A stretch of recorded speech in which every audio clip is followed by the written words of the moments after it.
Antes de irmos para o último relato, se ainda estiver por aqui, comente o horário que está assistindo. Gosto de saber quem assiste os relatos até o final. Bem, vamos continuar.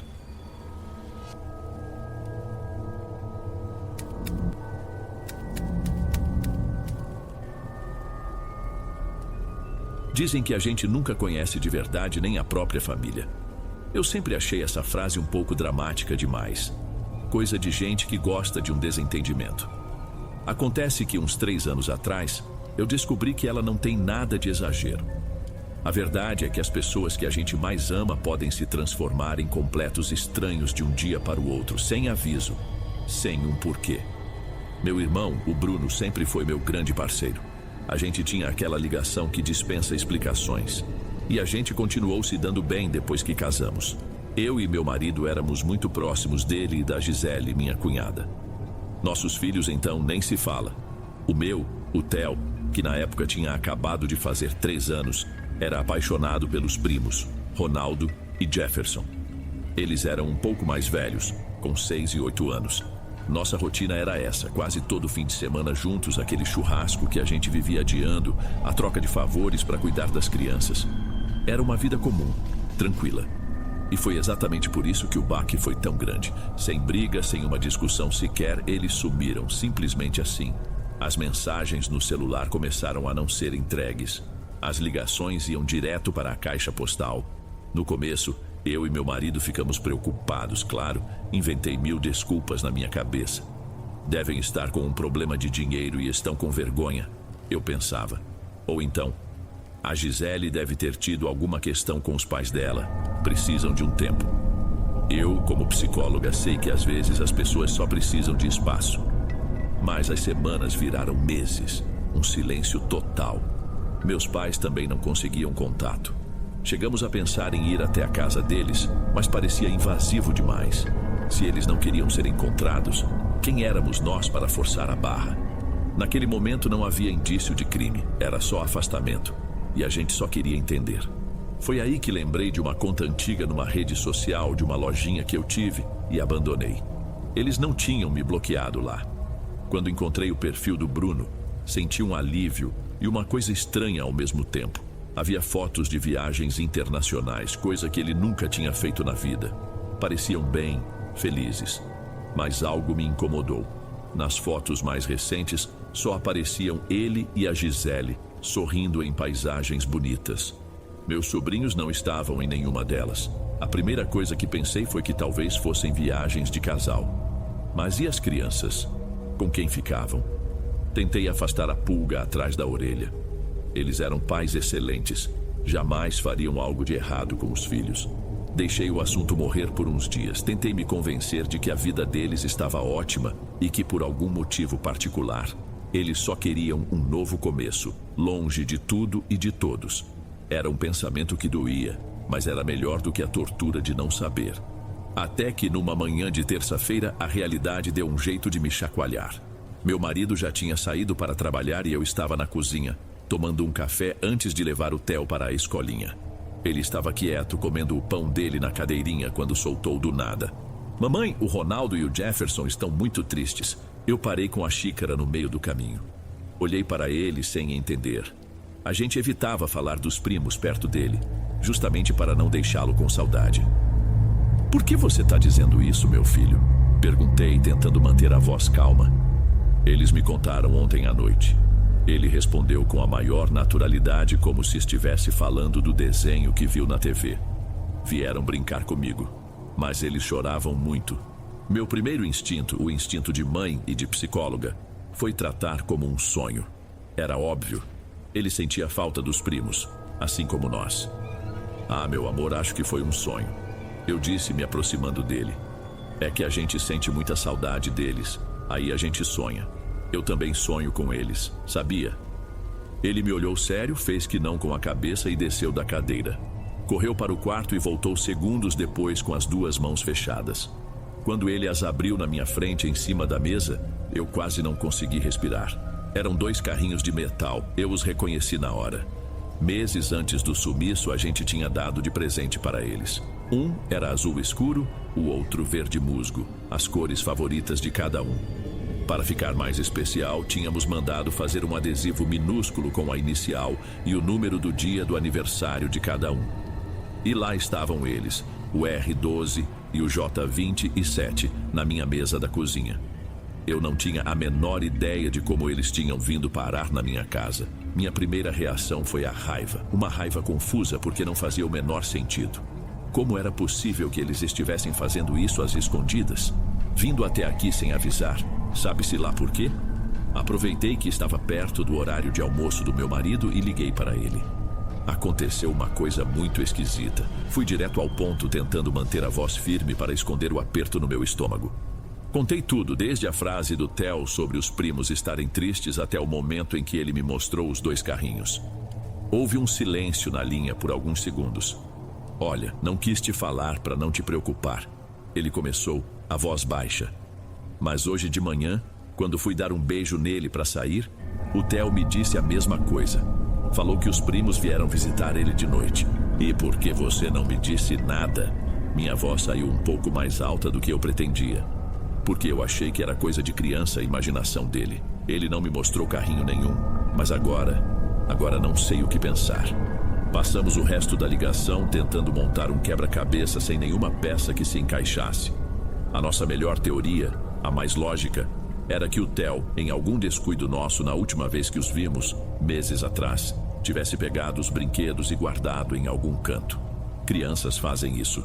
Mas era estranho ele nunca ter brincado com eles antes, justo agora. A outra possibilidade era ainda pior, que Bruno e Gisele tivessem vindo até nossa casa.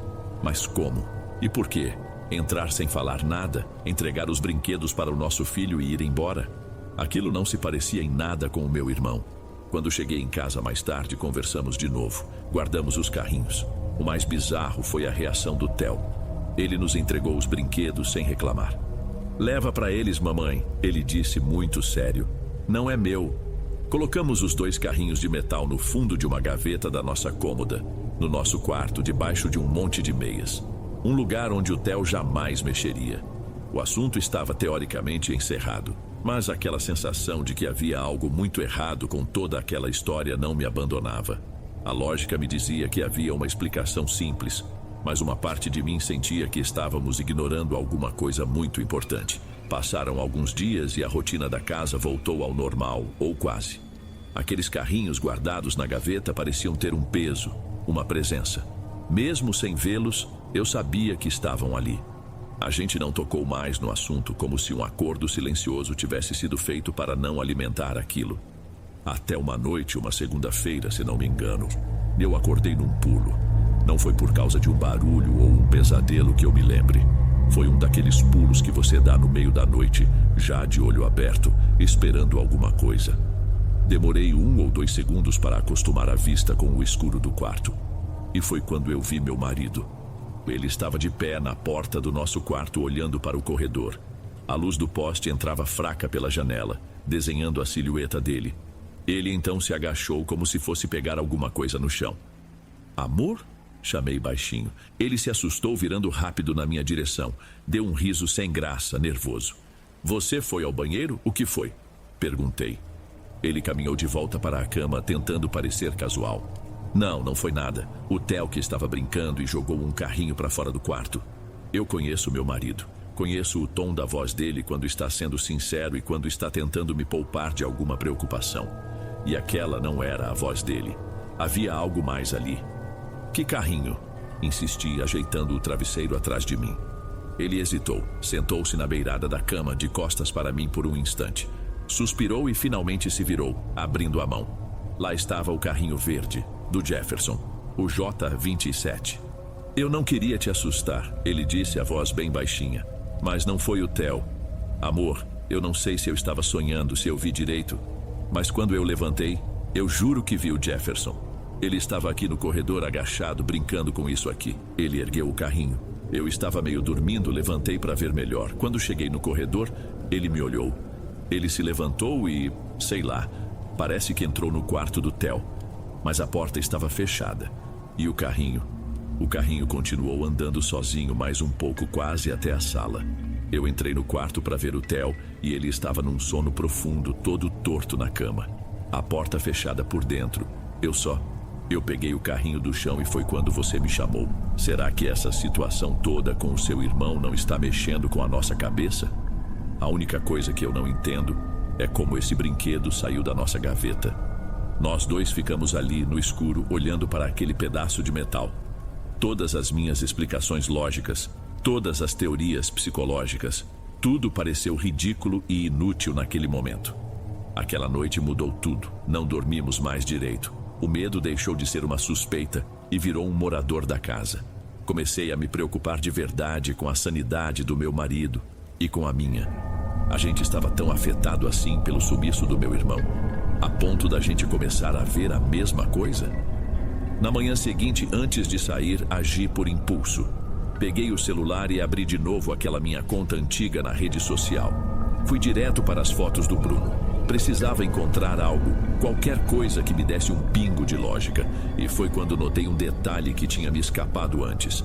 Nas fotos mais recentes, as sem as crianças, o sorriso dele e da Gisele não chegava nos olhos. Eu conheço meu irmão, conheço cada jeito dele. Aquele olhar era vazio, uma casca.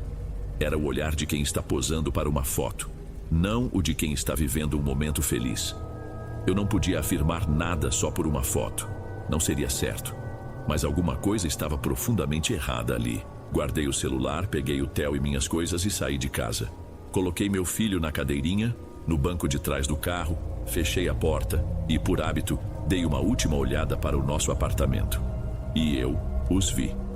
Na janela do quarto do Theo, parados lado a lado, estavam Ronaldo e Jefferson, completamente sérios, apenas me observando. Não foi um vulto, não foi uma impressão. A imagem foi nítida, em plena luz da manhã. Sem pensar, arranquei o cinto do Theo, o tirei da cadeirinha e corri de volta para o prédio com ele no colo, abrindo a porta de casa no susto. Entrei gritando o nome deles. O apartamento estava silencioso, vazio. A casa parecia gelada, mesmo com o sol que já esquentava a sala. Não havia ninguém.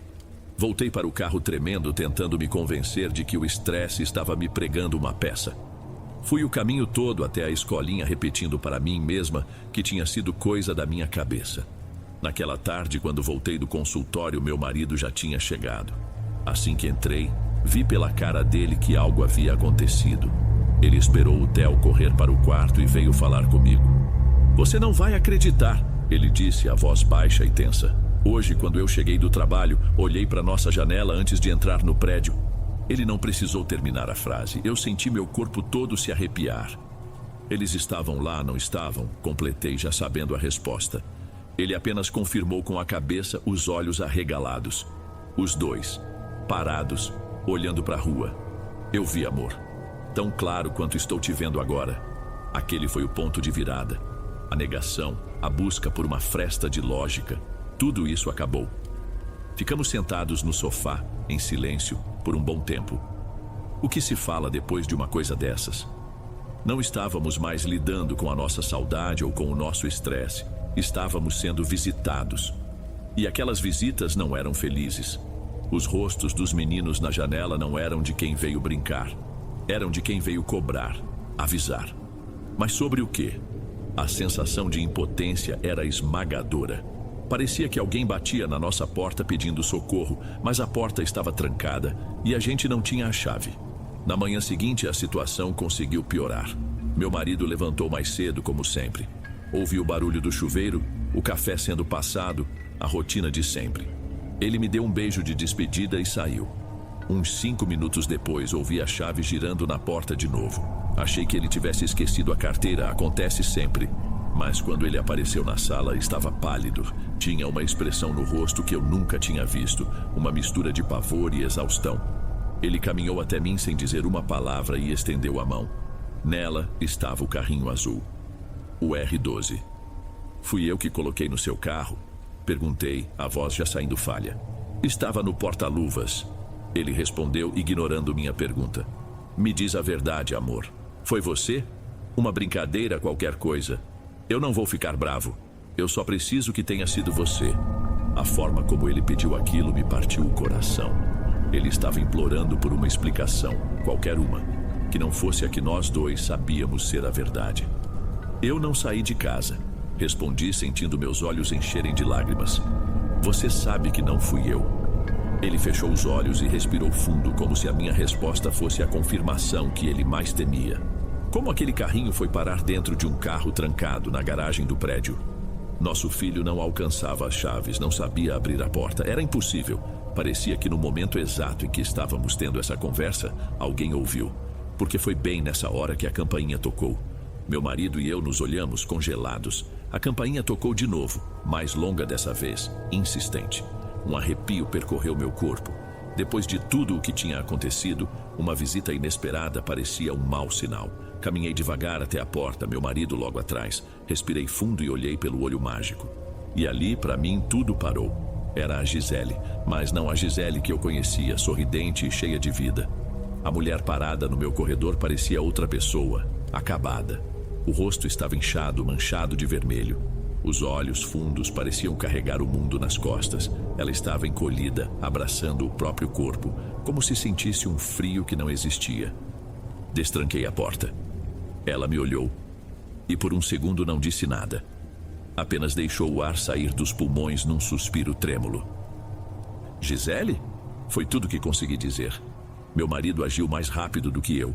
Vendo o estado dela, ele pegou na mão do Theo, que nos olhava sem entender.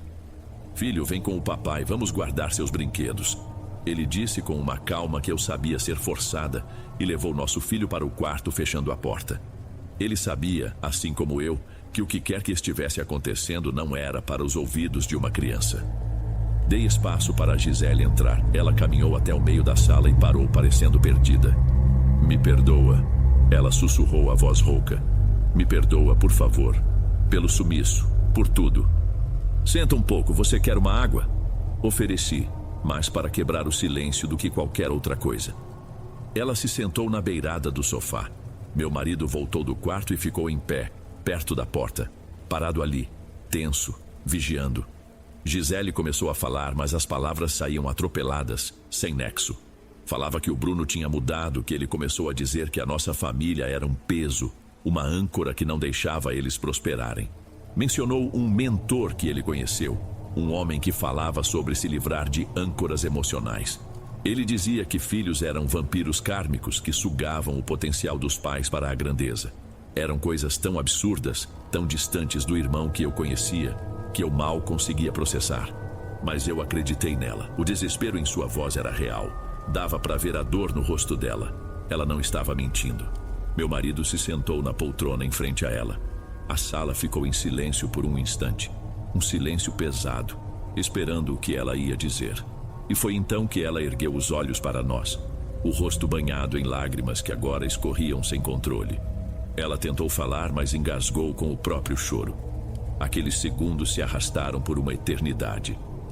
A gente queria perguntar, queria saber dos meninos, mas não tivemos coragem. Até que ela conseguiu reunir um fio de voz. Os meus filhos. Ela começou cobrindo a boca para abafar um soluço. O Ronaldo e o Jefferson. Foi o seu irmão. Foi o Bruno. A frase dela ficou no ar. Não parecia real. Minha primeira reação foi a negação. A negação de uma irmã mais velha que viu o irmão caçula nascer, que o ensinou a andar de bicicleta. O Bruno podia ter se tornado um estranho, mas aquilo era monstruoso. O que você quer dizer com isso, Gisele? Meu marido perguntou a voz grave antes que eu pudesse falar. O que o Bruno fez? E então ela contou. Contou tudo. A história era mais insana do que qualquer coisa que eu pudesse ter imaginado. O tal mentor era um tipo de coach de vida que Bruno conheceu pela internet. Um homem que vendia uma filosofia de sucesso absoluto baseada em cortar laços, em ver a família como um fardo. Aos poucos, ele convenceu meu irmão de que os filhos, a esposa, os pais, eu, todos nós éramos âncoras, testes no caminho dele para a verdadeira grandeza. Bruno mergulhou naquilo. Começou a impor regras cruéis em casa, a falar em desapego, a testar os limites da própria família. As viagens, segundo Gisele, eram parte desse processo. Em uma delas, num chalé isolado que tinham alugado por um fim de semana, o mentor propôs um exercício de confiança e poder. Bruno deveria deixar os meninos sozinhos na mata por algumas horas, para que eles aprendessem a se virar e para que ele provasse ao universo que não era escravo dos próprios sentimentos. Gisele disse que lutou contra aquilo que implorou, mas Bruno estava cego, fanatizado. Ele dizia que era para o bem deles. Ele os levou. Disse que voltaria em 2 horas. Mas uma chuva forte começou. O terreno ficou perigoso e quando ele finalmente voltou para buscá-los, já era tarde demais. Eles nunca mais foram encontrados. E o pior de tudo, ele e Gisele nunca reportaram o desaparecimento.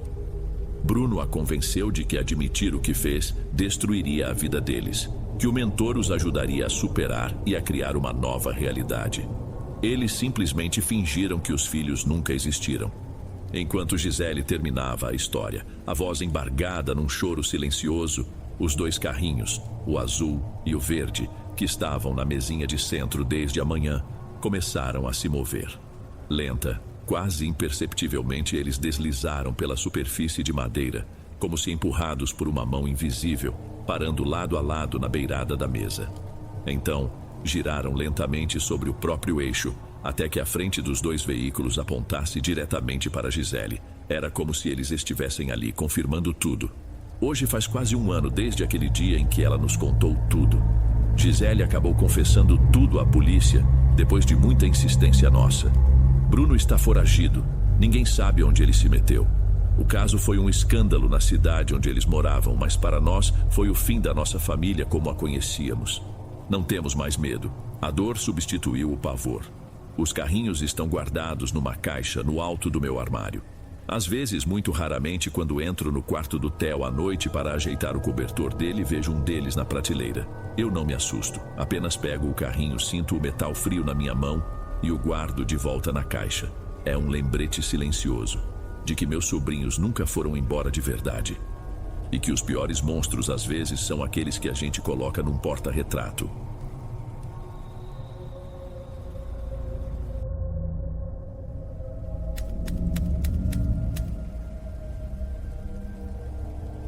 A gente sempre espera herdar alguma coisa dos pais, não é? Um terreno, um relógio, uma lembrança boa. O que minha mãe me deixou, no entanto, foi outra coisa. Algo que não tem nome e que me acompanha até hoje, mesmo ela tendo morrido há mais de 50 anos. Boa noite, Dom. Eu me chamo Vitor, e essa história não é só sobre fantasma, é sobre o que vem antes. Tudo começou no ano em que perdi meu pai. Antes disso, a vida tinha som e cheiro. O som era da risada dele, gomercindo, que preenchia a casa inteira. E o cheiro era do café que minha mãe Maria passava sempre às 3 da tarde. Eu era o caçula de 3 filhos. Giovanni e Sérgio, os mais velhos, já trabalhavam com o meu pai na oficina. Eu ainda era moleque. Ficava mais em casa, correndo pelo corredor de taco ou ajudando minha mãe com alguma coisa na cozinha. Ela era outra pessoa naquele tempo.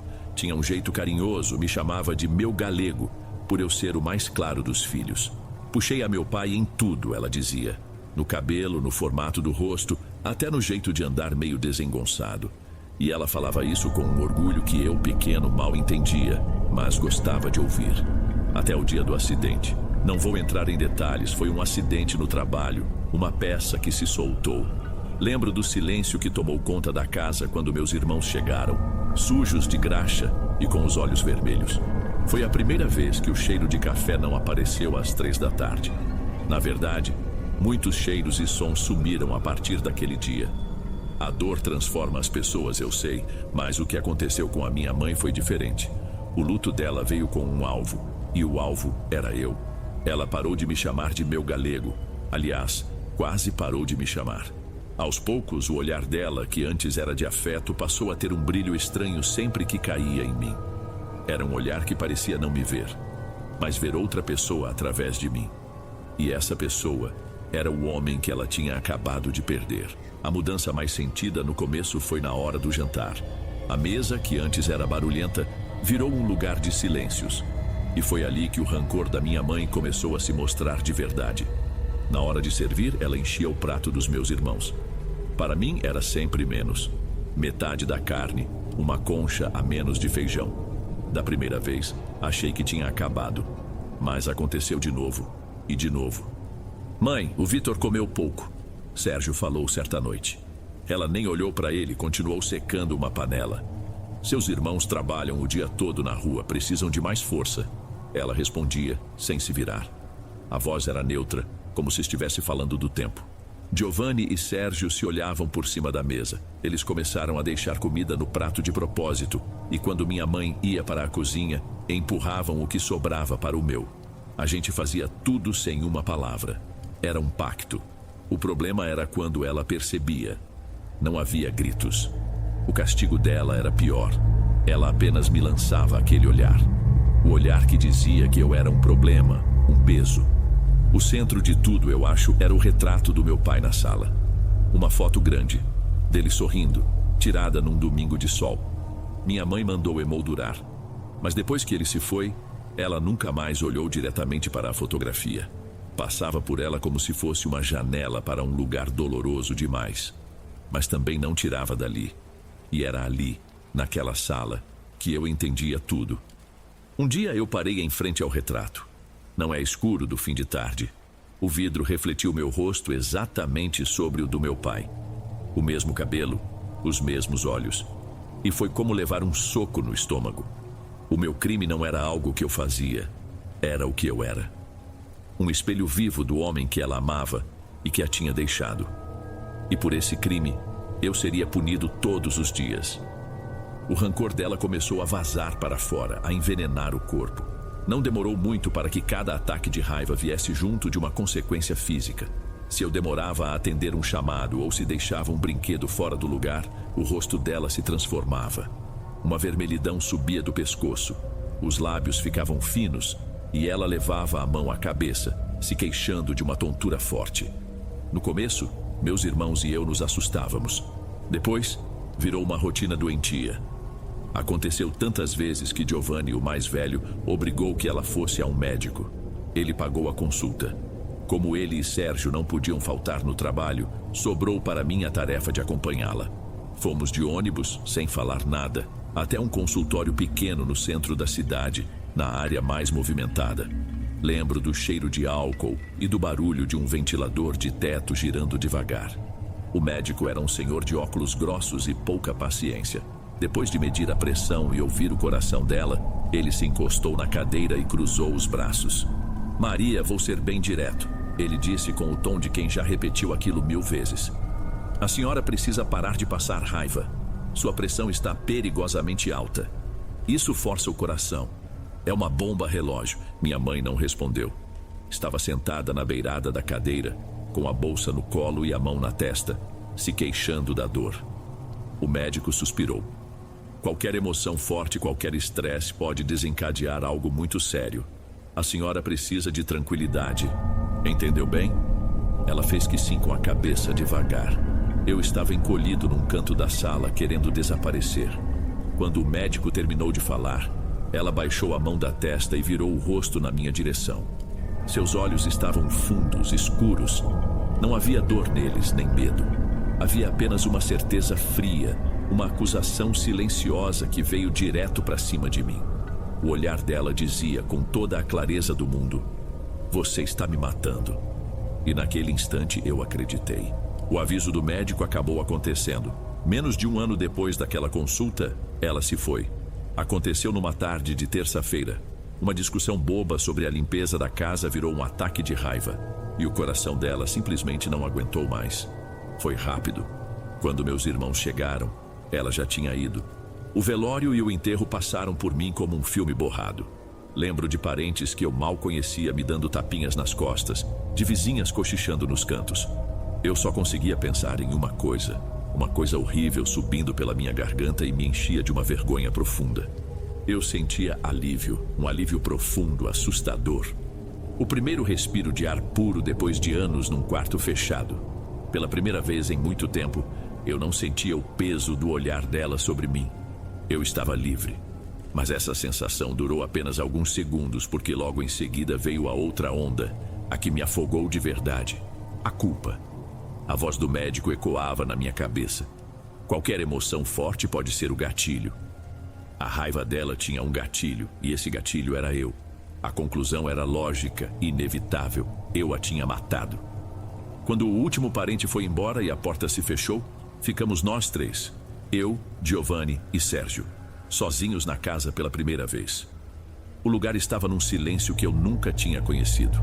Não era paz, era um vazio.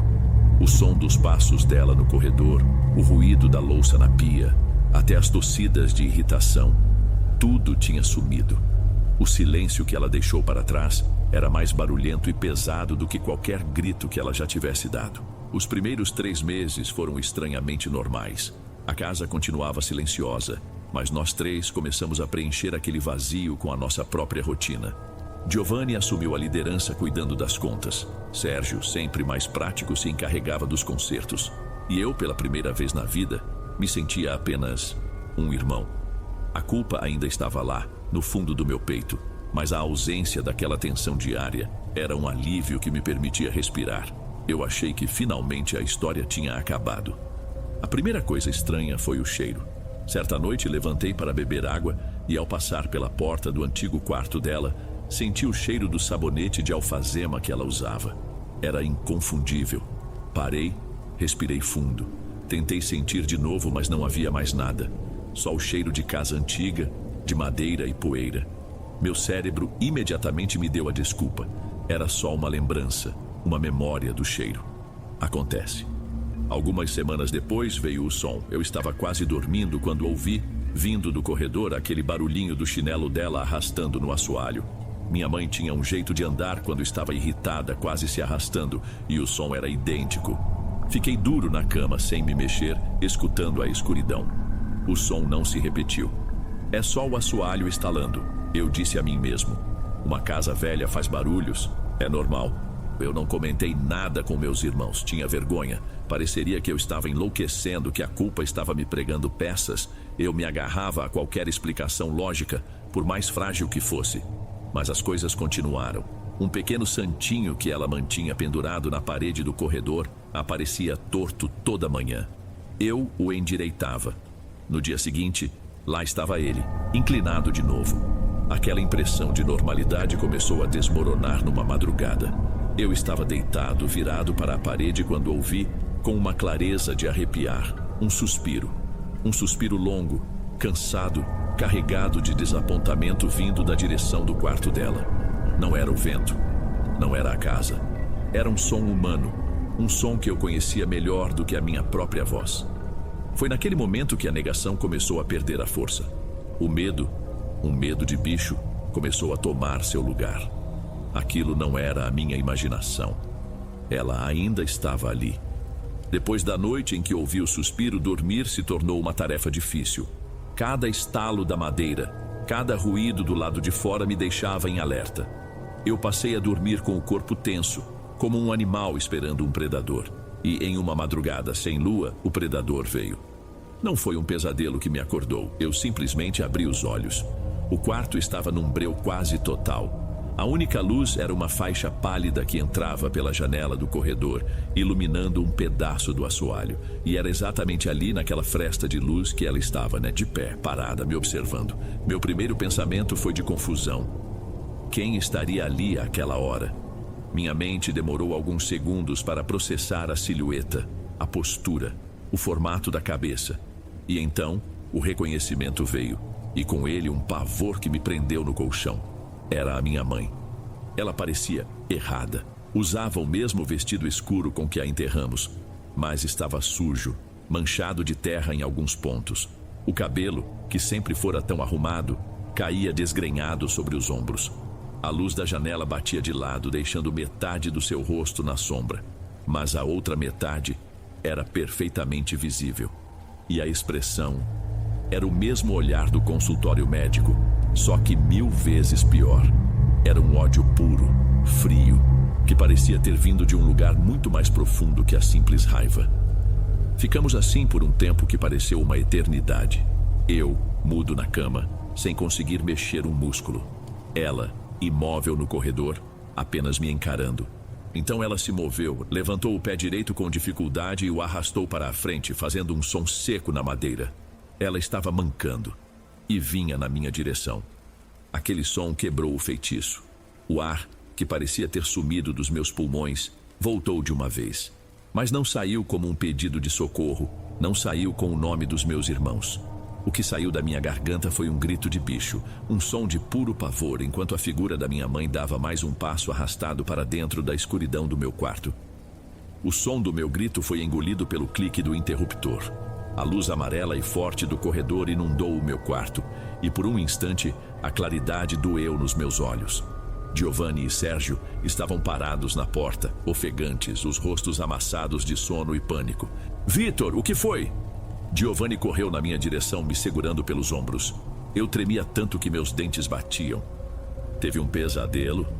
Sérgio perguntou com a voz rouca, os olhos varrendo o corredor agora vazio e bem iluminado. Eu só conseguia balançar a cabeça negando. Tentei falar, mas minha garganta estava fechada. Apontei para o lugar onde ela esteve. Não foi um sonho. Consegui gaguejar. Era ela, estava aqui, era a mamãe. Esperava que eles me chamassem de louco, que tentassem me acalmar dizendo que era coisa da minha cabeça. Mas eles não fizeram nada disso. Em vez disso, meus 2 irmãos se olharam. Foi um olhar rápido, mas que tinha um peso enorme. Eles se entenderam só no olhar e todo o ar de preocupação se transformou em medo. Foi Sérgio quem quebrou o silêncio. Sua voz saiu baixa, quase um sussurro. "Nós ouvimos, Vitor. Ouviram o meu grito?" Perguntei confuso. "Não."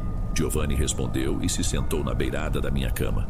"Antes do seu grito, nós já estávamos acordados. Fomos acordados pela voz dela." Eu fiquei olhando de um para o outro sem entender. Giovanni continuou, a voz grave. "Eu ouvi ela te xingando." Um sussurro raivoso. Achei que estava sonhando, mas abri os olhos. O som parecia vir do corredor. Eu hesitei em levantar, não sei explicar, tive medo. Foi quando você gritou. "Comigo foi a mesma coisa", Sérgio completou, se encostando no batente da porta. "E não é a primeira vez. Desde que ela se foi, eu tenho tido o mesmo pesadelo várias vezes. Estamos no velório e ela se levanta do caixão e vai para cima de você." Naquele momento, sentados no meu quarto às 3 da manhã, a ficha caiu para nós 3. Não era minha culpa, não era minha imaginação, era real. O rancor dela não tinha sido enterrado. Ele continuava ali, naquela casa, e estava mais forte do que nunca. Não dormimos mais naquela noite. Ficamos os 3 sentados na cozinha, com as luzes acesas, esperando o sol nascer. Em algum momento, entre um silêncio e outro, Sérgio mencionou em voz baixa, quase para si mesmo, que um dos carregadores do caixão no enterro tinha tropeçado feio. Não havia muito o que dizer. A decisão já estava tomada. Flutuava entre nós no ar gelado da madrugada. Assim que o dia clareou, Giovanni foi o primeiro a falar. "A gente tem que vender esta casa." Ninguém contestou. Não era mais o nosso lar. Era o lugar dela. Em poucos dias decidimos vender e em algumas semanas já tínhamos encaixotado o essencial. Vendemos a casa por um preço bem abaixo do que valia, só para nos livrarmos dela o mais rápido possível. Nunca mais voltei àquela rua. Cada um de nós seguiu seu caminho e por muitos anos evitamos falar sobre o que aconteceu. Isso foi há mais de 50 anos. Hoje sou um velho. Meus irmãos já se foram. Construí minha própria vida, tenho minha casa, meus filhos, meus netos. É uma vida boa, tranquila. Eu deveria ter esquecido, superado. Mas a verdade é que você não se livra de algo assim. Você não vende um fantasma junto com o imóvel. A aparição física, aquela figura no corredor, nunca mais vi. Mas o que ela deixou para trás, isso nunca foi embora. Às vezes, quando me levanto à noite para ir ao banheiro e passo por um corredor escuro, meu corpo reage antes da minha mente. O coração acelera, a respiração fica curta. Sinto a impressão de ter alguém parado no escuro, no canto do olho. Um vulto que some quando olho diretamente. Vender a casa foi a solução para o problema, mas não para a memória. O rancor da minha mãe era uma coisa tão forte, tão viva, que grudou em mim. Eu saí daquela casa, mas o medo que senti lá dentro, esse veio comigo. Por anos dormi com um abajur aceso, um hábito que minha esposa nunca entendeu completamente. E até hoje, ele mora no fim de cada corredor.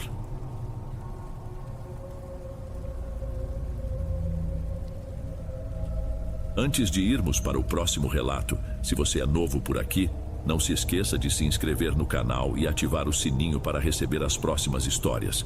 Sua presença é importante e seu apoio é essencial. Bem, vamos continuar.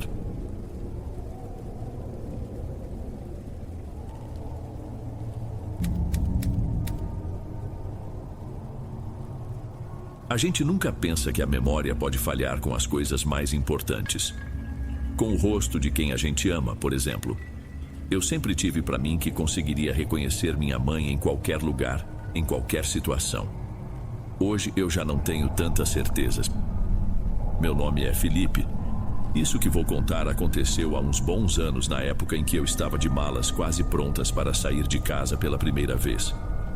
Tinha passado no vestibular para uma universidade que ficava a umas 5 horas de distância, e a sensação era uma mistura de animação com um aperto no peito que não passava. Eu e minha mãe, Silvia, sempre fomos só nós dois.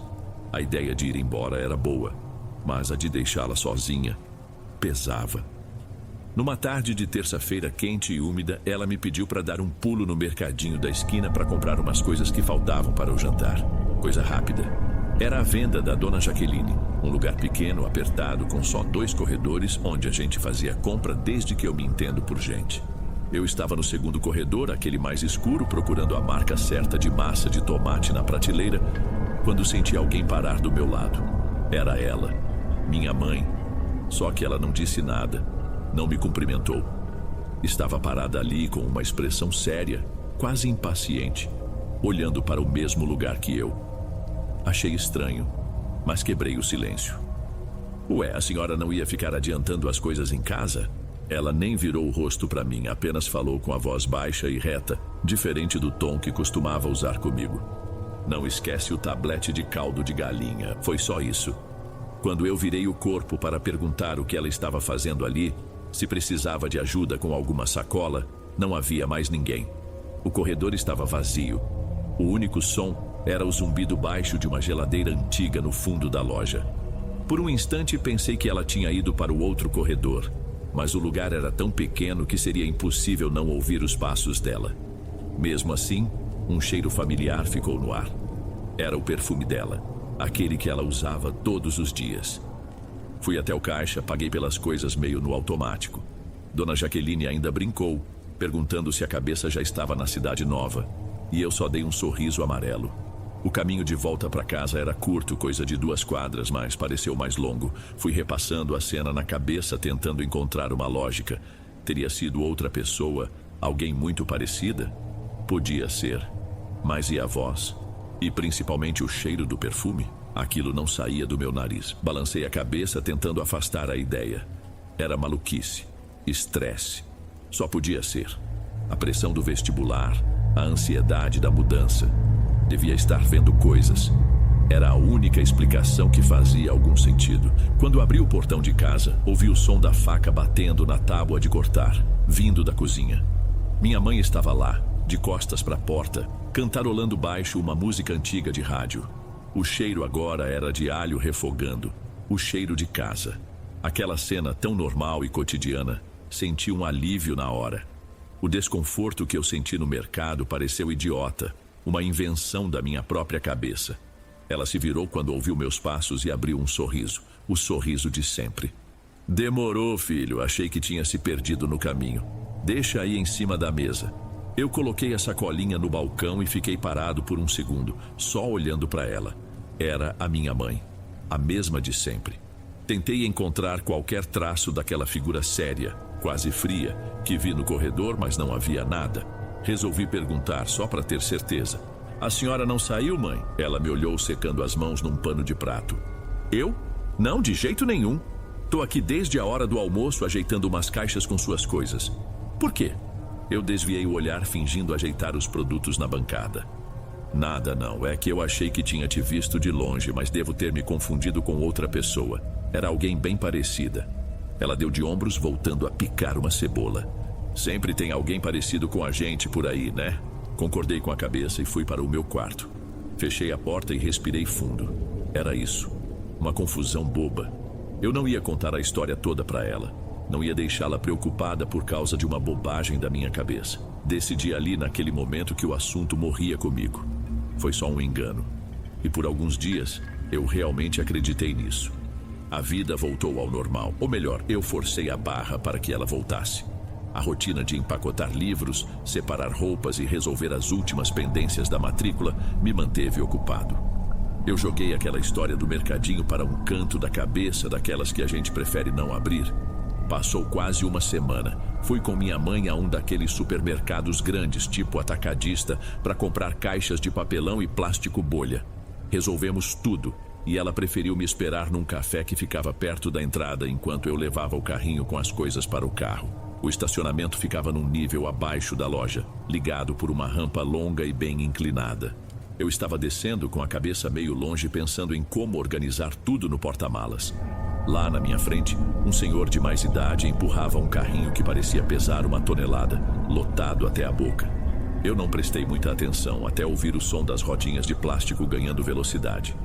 O barulho foi ficando mais alto, mais rápido. Quando ergui os olhos, o carrinho vinha desgovernado na minha direção, e o dono dele vinha correndo atrás, gritando alguma coisa que não entendi. Não daria tempo de sair do caminho. Eu sei que não daria. Eu simplesmente travei. Mas no exato segundo em que o carrinho ia me acertar em cheio, senti um puxão violento na alça da minha mochila. Foi uma força que me arrancou do lugar, me jogando um passo para trás. Ao mesmo tempo, uma voz soou alta e clara, bem no meu ouvido. A voz da minha mãe, no tom exato que ela usava quando eu era criança e ia atravessar a rua sem olhar. Ô menino, presta atenção. O carrinho passou voando por mim com um barulho de vento e se espatifou contra a parede lá embaixo, espalhando compras para todo lado. Por reflexo do puxão, eu me virei na mesma hora com o coração a mil. Mãe, não tinha ninguém. Absolutamente ninguém. A rampa estava vazia atrás de mim. O senhor do carrinho me alcançou com as mãos na cabeça, ofegante. Moço, pelo amor de Deus, me desculpa, você se machucou? Eu não sei como ele escapou da minha mão. Eu ainda olhava para o espaço vazio atrás de mim, a mão no peito, tentando entender. Ajudei o homem a juntar as coisas, mas minha cabeça estava em outro lugar. Eu senti o puxão. Eu ouvi a voz. Foi real. Tão real quanto o carrinho de metal retorcido ali na nossa frente. E se foi real, então eu não estava mais confuso ou estressado. Tinha alguma coisa muito estranha acontecendo. E dessa vez, essa coisa tinha acabado de salvar a minha pele. Mas por quê? Se era a mesma do mercado, por que me ajudaria? Aquilo não fazia o menor sentido.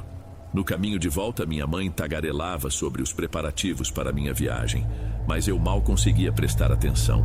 Minha mente só conseguia reproduzir a imagem do carrinho passando, zunindo por mim, e o eco daquela voz no meu ouvido. Como eu ia explicar aquilo para ela? Mãe, eu acho que uma cópia sua anda por aí me salvando de acidentes. Soava como o roteiro de um filme ruim. Optei pelo silêncio. Deixei-a na casa de uma tia nossa, onde ela ia passar o resto da tarde. Eu sabia que ela só voltaria no começo da noite. Então, eu teria a casa só para mim por umas boas horas. Geralmente eu gostava disso. Mas não naquele dia. Ao entrar em casa, a primeira coisa que notei foi o silêncio. Um silêncio que parecia diferente, mais pesado. Todas as casas têm seus ruídos, os estalos da madeira, o motor da geladeira. Mas naquele momento, parecia que até esses sons estavam se escondendo. Tentei ignorar. Levei as caixas para o meu quarto, liguei o computador, coloquei uma música para tocar, qualquer coisa que preenchesse o vazio. Mas a sensação de que havia mais alguém ali não passava. Era quase como sentir um peso extra no ar. Foi então que eu ouvi um barulho vindo do corredor.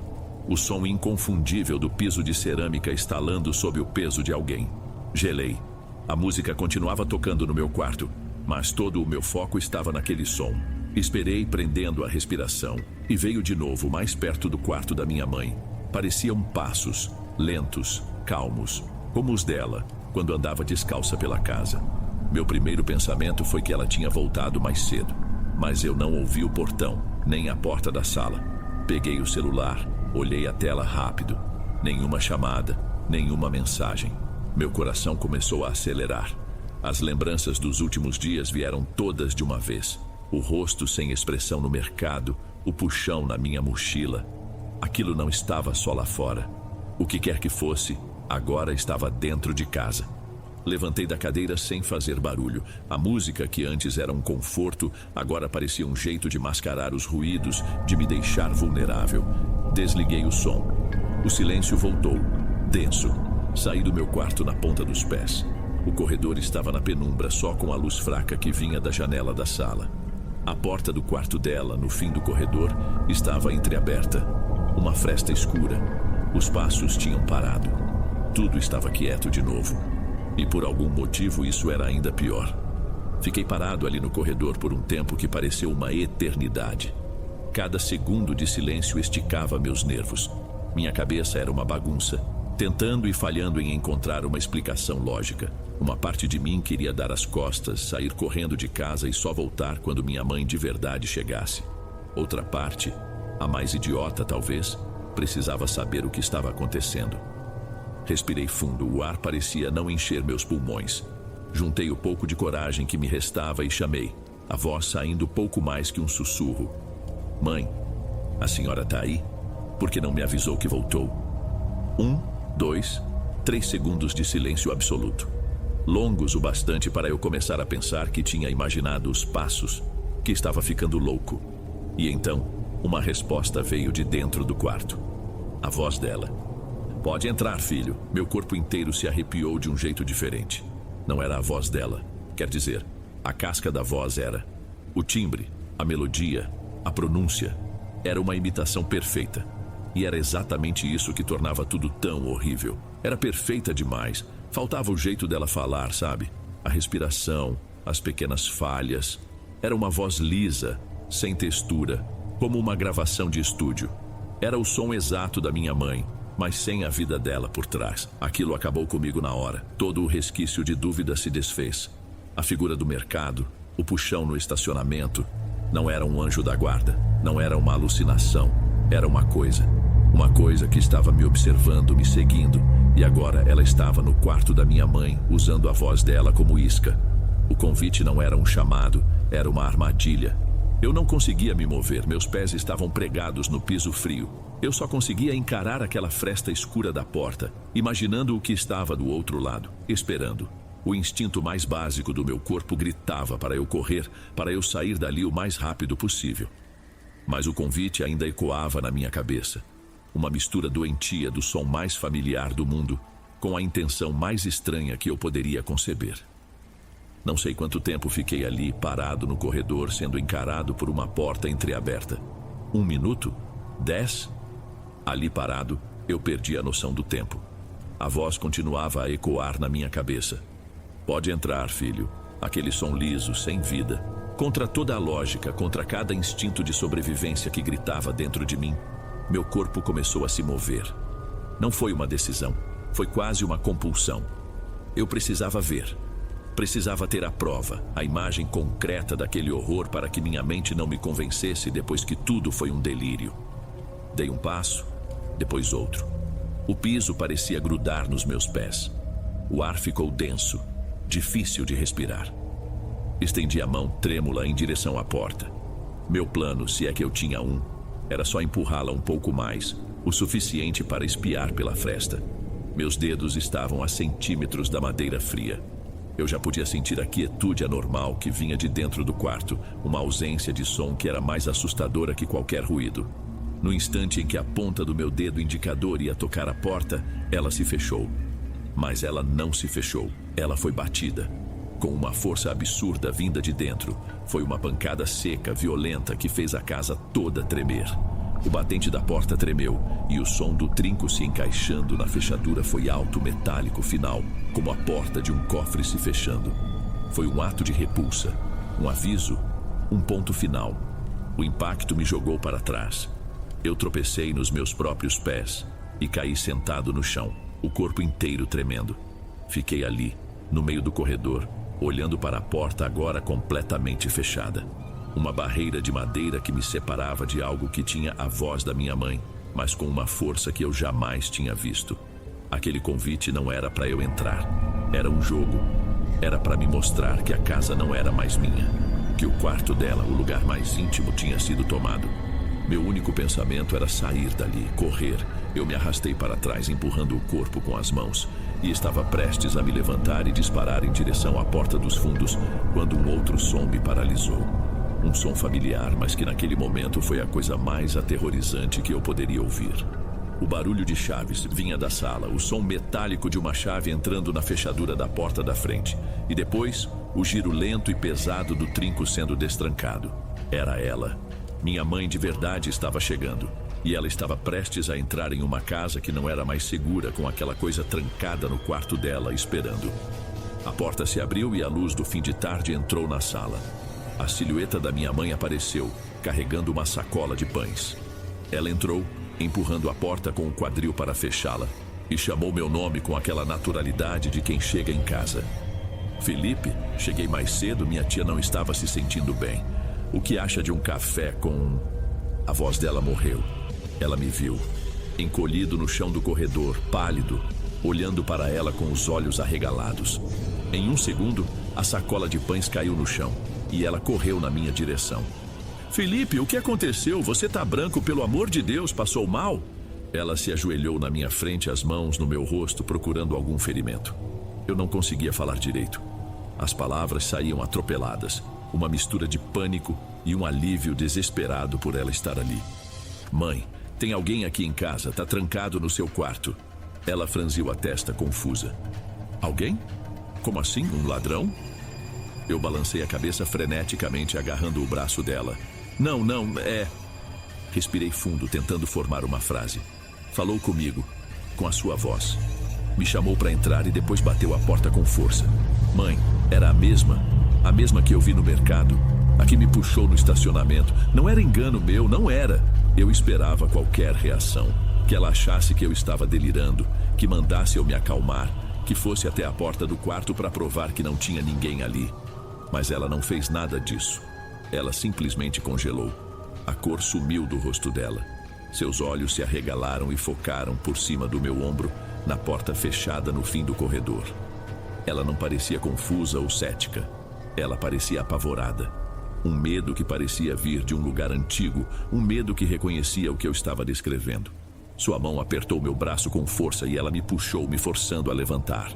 Vem para a cozinha, agora. A voz dela era um sussurro urgente. Ela me arrastou até a cozinha, o mais longe possível do corredor. Fechou a porta, como se isso fosse adiantar alguma coisa. Ela me sentou numa cadeira e ficou de pé na minha frente, as mãos tremendo um pouco. Escuta, Felipe, ela disse, a voz baixa e tensa. A minha avó me contava umas histórias quando eu era criança. Ela dizia que às vezes, quando a gente está prestes a fazer uma mudança muito grande na vida, uma partida, um adeus, uma coisa ruim pode aparecer. Uma coisa que se parece com quem a gente ama, que tenta segurar a gente, tenta tomar o nosso lugar. Ela falava olhando para um ponto fixo na parede como se estivesse recitando uma lembrança proibida. Eu fiquei em silêncio, senti um frio na barriga. Não era uma invenção da minha cabeça, era real. E pelo jeito minha mãe sabia. Ela não tinha uma explicação, mas tinha um nome para o meu medo. E o fato de ela também estar com medo era, de longe, a coisa mais assustadora que já tinha me acontecido. Nós não dormimos naquela noite. Ficamos na sala com a televisão ligada num volume baixo, sem realmente assistir. Nenhum de nós ousou chegar perto do corredor. A porta do quarto da minha mãe permaneceu fechada, uma presença silenciosa e pesada no resto da casa. Na manhã seguinte, antes mesmo de o sol nascer, minha mãe fez o que a avó dela a ensinou a fazer. Acendeu velas, rezou baixo num canto da sala, borrifou água benta que guardava há anos nos cantos de cada cômodo, menos um. Ela não chegou nem perto da porta do quarto dela. Nunca mais tocamos no assunto. Nos dias que se seguiram, a casa pareceu voltar ao normal. Ou nós nos forçamos a acreditar nisso. A tensão diminuiu, mas foi substituída por uma cumplicidade silenciosa e assustada. Quando o dia da minha viagem finalmente chegou, nosso abraço de despedida na rodoviária foi mais apertado, mais longo. Era mais do que a tristeza da partida. Era o medo do que ficava para trás. Os primeiros meses na faculdade foram uma lufada de ar fresco. A rotina de estudos, os novos amigos, a distância, tudo ajudou a empurrar a lembrança daquela tarde para o fundo da minha consciência. Eu precisava acreditar que, com a minha mudança grande concluída, o que quer que fosse aquilo tinha perdido o propósito e ido embora. Eu falava com minha mãe todos os dias. A voz dela, pelo telefone, era a coisa mais reconfortante do mundo. Era a prova de que tudo estava bem. Até domingo passado, estávamos numa chamada de vídeo, nossa conversa de sempre. Ela me contava sobre uma vizinha nova, gesticulando, rindo. Tudo normal. Eu estava relaxado, sorrindo de volta para a tela do notebook. Foi quando ela parou de falar por um instante e me olhou. Ela abriu um sorriso carinhoso, e disse: "Estou com tanta saudade, meu filho." Mas o sorriso não chegou aos olhos dela. A boca se curvou para cima, mas o olhar permaneceu parado, quieto. Havia uma calma ali, uma placidez que me lembrou a superfície de um lago fundo. A mesma calma daquela voz que me convidou para entrar no quarto. Durou 1 segundo, menos que isso. Logo depois ela piscou e o brilho familiar voltou aos seus olhos enquanto ela continuava a história. Mas para mim, já era tarde demais. Aquele segundo foi o suficiente. Naquela hora meu estômago revirou. Eu continuei a conversa, sorri, acenei, disse que também a amava. Mas por dentro, eu estava de volta àquele corredor escuro. Desliguei a chamada e fiquei olhando para a tela preta. E pela primeira vez, a pergunta que eu nunca tive coragem de fazer tomou forma na minha cabeça. Será que aquela coisa foi embora mesmo? Ou será que, em algum momento na calada da noite, a porta daquele quarto finalmente se abriu e ela simplesmente conseguiu ficar melhor em fingir? Eu não tenho a resposta. E o medo de verdade, descobri, é viver para sempre com essa dúvida.